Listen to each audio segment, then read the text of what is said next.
എവിടെ കേരളത്തിന്റെ മുഖ്യമന്ത്രി? അതാണ് ചോദ്യം. ബംഗാളിലും തമിഴ്നാട്ടിലും ഒക്കെ സത്യപ്രതിജ്ഞ കഴിഞ്ഞു.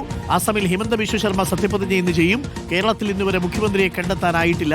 102 സീറ്റിന്റെ ഭൂരിപക്ഷം കൊടുത്ത് അധികാരത്തിലേക്ക് എത്തിയ ഒരു മുന്നണിക്ക് സ്വന്തം മുഖ്യമന്ത്രിയെ തെരഞ്ഞെടുക്കാൻ കഴിയുന്നില്ല. ദില്ലിയിൽ 11 മണിക്ക് ചർച്ചകൾ നടക്കും. ഇന്നു തന്നെ പ്രഖ്യാപനമുണ്ടായേക്കും. മുൻ KPCC അധ്യക്ഷന്മാരും ഇപ്പോഴത്തെ വർക്കിംഗ് പ്രസിഡന്റുമാരുമൊക്കെയായി ചർച്ച നടത്തിയ ശേഷം തീരുമാനത്തിലേക്ക് എത്തും. സോണിയാഗാന്ധിയുടെ നിലപാട് നിർണായകമാണ്. പ്രഖ്യാപനം വന്നാൽ വൻ ആഘോഷത്തിന് തയ്യാറെടുപ്പുണ്ട്. ആഘോഷമാകുമോ അതോ പ്രതിഷേധമാകുമോ ആർക്കറിയാം. അതിനിടെ 2 ദിവസത്തെ ഇടവേളയ്ക്ക് ശേഷം വീണ്ടും ഫ്ലെക്സികൾ പ്രത്യക്ഷപ്പെട്ടിരിക്കുന്നു എന്ന വിവരം കൂടി. എറണാകുളം പള്ളുരുത്തിയിൽ VD സതീശനും ഷാഫി പറമ്പിലിനുമായി ഫ്ലെക്സ് ബോർഡുകൾ പ്രത്യക്ഷപ്പെട്ടു. ഷാഫിയോ? BDS കേരളം ഭരിക്കട്ടെ, ഷാഫി കോൺഗ്രസ് നയിക്കട്ടെ എന്നാണ് ഫ്ലെക്സിൽ എഴുതിയിരിക്കുന്നത്. കോൺഗ്രസ് ആയി പള്ളുരുത്തി മണ്ഡലം കമ്മിറ്റിയുടെ പേരിലാണ് ഫ്ലെക്സ്. ഇപ്പോൾ വരുന്നൊരു വിവരം, 10 ജൻപഥിൽ കേരള നേതാക്കളെ രാഹുൽ ഗാന്ധി കാണും എന്നുള്ളൊരു വിവരം വരുന്നു. നേതാക്കളെ ഒറ്റയ്ക്കൊറ്റയ്ക്കാണ് കാണുക. DM സുധീരനുമായി കൂടിക്കാഴ്ച വൈകിട്ട് 3:30 R റോഷിപാലും ഷബാസ് അഹമ്മദും ചേരുന്നു. നോബൽ ബാരിക്കാരനുമുണ്ട് ഡൽഹിയിൽ നിന്നും. ആദ്യം നോബലിലേക്ക്. നോബൽ, എന്താണ് ഇപ്പോൾ ചില വിവരങ്ങൾ വരുന്നുണ്ട്. ഇനി ചർച്ചയില്ല എന്നാണ് അന്ന് ആ ഹൈക്കമാൻഡ് തീരുമാനമെടുക്കുമ്പോൾ പറഞ്ഞത്. പക്ഷേ ചർച്ചയില്ലെന്ന് പറഞ്ഞിട്ട് ചർച്ച എന്ന അവസ്ഥയിലേക്കാണോ കാര്യങ്ങളുടെ പോക്ക്? നേതാക്കളെ ഒറ്റയ്ക്കൊറ്റയ്ക്ക് കാണാനാണോ തീരുമാനം? എന്താണ് ഏറ്റവും പുതിയ വിവരം ഡൽഹിയിൽ നിന്നും? നോബൽ ബാരിക്കാരൻ.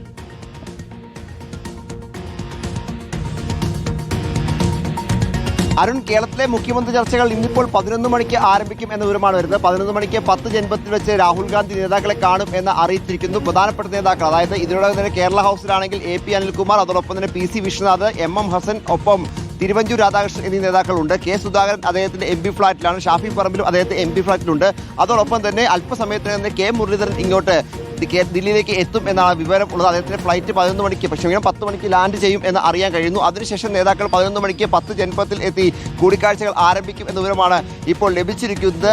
നേതാക്കളെ ഒറ്റയ്ക്കൊറ്റയ്ക്ക് കാണാനുള്ള നീക്കമാണ് നടക്കുന്നത് എന്ന് അറിയാൻ കഴിയുന്നു. കോൺഗ്രസ് അധ്യക്ഷൻ മല്ലികാർജ്ജുൻ ഖാർഗെ എന്താണെങ്കിലും ഈ മീറ്റിംഗുകളിൽ രാവിലെ പങ്കെടുക്കുന്നില്ല. കാരണം അദ്ദേഹം നിലവിൽ ഉള്ളത് കർണാടകയിൽ തന്നെയാണ്. വൈകിട്ട് ഖർഗെ ദില്ലിയിലേക്ക് എത്തുകയുള്ളൂ. അതിനുശേഷം ഒരുപക്ഷെ ഒരു പ്രഖ്യാപനത്തിലേക്കായിരിക്കും ഒരുപക്ഷെ പോകാനുള്ള സാധ്യത എന്ന സൂചനയൊക്കെ ഇക്കാര്യത്തിൽ ലഭിക്കുകയും ചെയ്യുന്നുണ്ട്. VM സുധീരൻ 2 മണിക്കാണ് അദ്ദേഹം ദില്ലിയിൽ എത്തുക. പക്ഷേ അദ്ദേഹത്തിന് മീറ്റിംഗിനുള്ള സമയം നിശ്ചയിച്ചിരിക്കുന്നത് 3:30-നാണ്. എന്താണെങ്കിലും ഇന്നിപ്പോൾ അതിവേഗ ചർച്ചകൾ പൂർത്തിയാക്കുക എന്ന് തന്നെയാണ് ഇപ്പോൾ തീരുമാനം എടുത്തിരിക്കുന്നത്. മുല്ലപ്പള്ളി രാമചന്ദ്രനും അതോടൊപ്പം തന്നെ അടൂർ പ്രകാശും എന്താണെങ്കിലും ഈ യോഗത്തിലേക്ക് എത്തുന്നില്ല. അവരുടെ അഭിപ്രായങ്ങൾ അവർ ഫോൺ വഴി അറിയിക്കും എന്നാണ് നമുക്ക് വിവരം ഉള്ളത്. മറ്റൊരു പ്രധാനപ്പെട്ട കാര്യം എന്ന് പറയുന്നത് AK ആന്റണിയുമായും രാഹുൽ ഗാന്ധി ഫോണിൽ സംസാരിക്കും എന്ന് അറിയാൻ കഴിയുന്നു. ഈ ആളുകളുടെയൊക്കെ നിർദ്ദേശങ്ങൾ, അവരുടെ അഭിപ്രായങ്ങൾ കേട്ട ശേഷമായിരിക്കും മുഖ്യമന്ത്രി പ്രഖ്യാപനത്തിലേക്ക് എന്താണെങ്കിലും ഹൈക്കമാൻഡ് കടക്കുകയുള്ളൂ. ഈ ഘട്ടത്തിലും KC വേണുഗോപാലിലേക്ക് തന്നെയാണ് കാര്യങ്ങൾ പോകുന്നത് എന്ന സൂചനകളാണ് ഈ ഘട്ടത്തിൽ പുറത്തേക്ക് വന്നുകൊണ്ടിരിക്കുന്നത്. എന്താണെങ്കിലും മറ്റു നേതാക്കളുടെ പേരും സജീവമായി തന്നെ പരിഗണനയിലുണ്ടായിരുന്നു. ഓക്കെ, ഈ മുതിർന്ന നേതാക്കളുമായി ഒറ്റയ്ക്കൊറ്റയ്ക്കാണ് രാഹുൽ ഗാന്ധി കാണുക എന്നുള്ളതാണ്. റോഷിപാൽ കൂടി നമുക്കൊപ്പം ചേരുന്നു.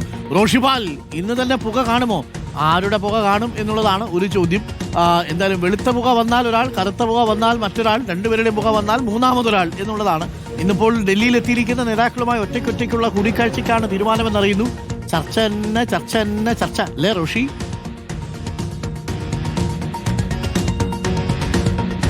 അരുൺകുമാർ, അങ്ങനെയാണ് കോൺഗ്രസിന്റെ ഒരു പൊതുരീതി. ഇങ്ങനെയാണ് ചർച്ചകൾ ഇങ്ങനെ നടന്നുകൊണ്ടേയിരിക്കും. തീരുമാനം അവസാന ഘട്ടത്തിൽ. നേരത്തെ ദില്ലിയിൽ മല്ലികാർജ്ജുൻ ഖാർഗെയുടെ വസതിയിൽ കൂടിക്കാഴ്ച നടക്കുന്ന ഘട്ടത്തിൽ ആ വീടിന് 2 പുകക്കുഴലുകളുണ്ട്. അപ്പം അവിടെ ട്രോളായി മാധ്യമപ്രവർത്തകർ തന്നെ പറയുന്നുണ്ട്, ഒന്നിൽ ചിലപ്പോൾ വെളുത്ത പുകയും രണ്ടാമത്തേൽ കറുത്ത പുകയും ഒരുമിച്ച് വരാൻ സാധ്യതയുണ്ട്. മുഖ്യമന്ത്രി ആകുന്ന ആളുടെ വെളുത്ത പുക, മറ്റാകാത്ത ആളുകളുടെ പുകയായിരിക്കും കറുപ്പ് എന്ന് കളിയാക്കുന്നുണ്ടായിരുന്നു. അപ്പോൾ ഏതായാലും വെളുത്ത പുക എപ്പോൾ വരുമെന്നാണ് കോൺഗ്രസ് പ്രവർത്തകരും രാഷ്ട്രീയ കേരളവും കാത്തിരിക്കുന്നത്. കാരണം ഏതാണ്ട് 4-ാം തീയതി രാവിലെ 11 മണിയാകുമ്പോഴത്തേക്കും കേരളം UDF ഭരിക്കുമെന്ന് ഏതാണ്ട് ഉറപ്പായതാണ്. ആ സമയം മുതൽ ഇങ്ങോട്ട് ചർച്ച തുടങ്ങിയതാണ്. നിയമസഭാ കക്ഷി നേതാവ് ആരായിരിക്കുമെന്ന് അത് തെരുവ് യുദ്ധത്തിലേക്ക് എത്തി. പക്ഷേ ഇപ്പോഴും എല്ലാ ക്യാമ്പുകളും ഒരുപോലെ ആത്മവിശ്വാസത്തിലാണ് എന്നതാണ് ശ്രദ്ധേയം. അത് KC വേണുഗോപാൽ ക്യാമ്പ് മുഖ്യമന്ത്രി പദം ഉറപ്പിച്ച പോലെ ആഘോഷത്തിന് തയ്യാറെടുക്കുകയാണ്. അന്ന് ദില്ലിയിൽ ചർച്ച നടക്കുന്ന ദിവസം തന്നെ സംസ്ഥാനത്ത് വിവിധ ജില്ലകളിൽ ആഘോഷത്തിന് ആഹ്വാനം ചെയ്തിരുന്നു. KPCC ആസ്ഥാനത്ത് വരെ നമ്മൾ കണ്ടതാണ്. കേക്കുമായി പ്രവർത്തകർ KC അനുകൂലിക്കുന്നവർ എത്തിയത്. പായസമൊക്കെ ഉണ്ടാക്കാനുള്ള തയ്യാറെടുപ്പുകൾ നടത്തി. ഇന്നും സമാനമായി പ്രഖ്യാപനം വരുമെന്ന പ്രതീക്ഷയിൽ KC പക്ഷം എല്ലാ തയ്യാറെടുപ്പുകളും നടത്തുന്നുണ്ട്. സമാനമായി തന്നെയാണ് രമേശ് ചെന്നിത്തലയെ അനുകൂലിക്കുന്നവർ. സോണിയാഗാന്ധിയിലാണ് അവർക്ക് പ്രതീക്ഷ. MLA-മാരിലാണ് KC വേണുഗോപാൽ പക്ഷത്തിന്റെ പ്രതീക്ഷ. അതേസമയം തന്നെ മുസ്ലിം ലീഗ് ഉൾപ്പെടെയുള്ള ചില ഘടകകക്ഷികളുടെ പിന്തുണ, ജനവികാരം ഇതിലൊക്കെയാണ് VD സതീശൻ ക്യാമ്പിന്റെയും പ്രതീക്ഷ. ഏതായാലും എല്ലാവരും ഒരുപോലെ ആത്മവിശ്വാസത്തോടെ വളരെ സന്തോഷത്തോടെയാണ്. അതിൽ രമേശ് ചെന്നിത്തല തിരുവനന്തപുരത്തെ വസതിയിൽ തന്നെ തുടരുന്നുണ്ട്. VD സതീശൻ കൊച്ചിയിലുണ്ട്. KC വേണുഗോപാൽ ഡൽഹിയിൽ തന്നെയാണ് തുടരുന്നത്. അതിനൊപ്പം അവരുടെ അനുയായികളൊക്കെ സംസ്ഥാനത്ത് ആഘോഷത്തിനുള്ള തയ്യാറെടുപ്പിലുമാണ്. Okay, thank you. റോഷിപാലാണ് വിവരം നൽകിയത്.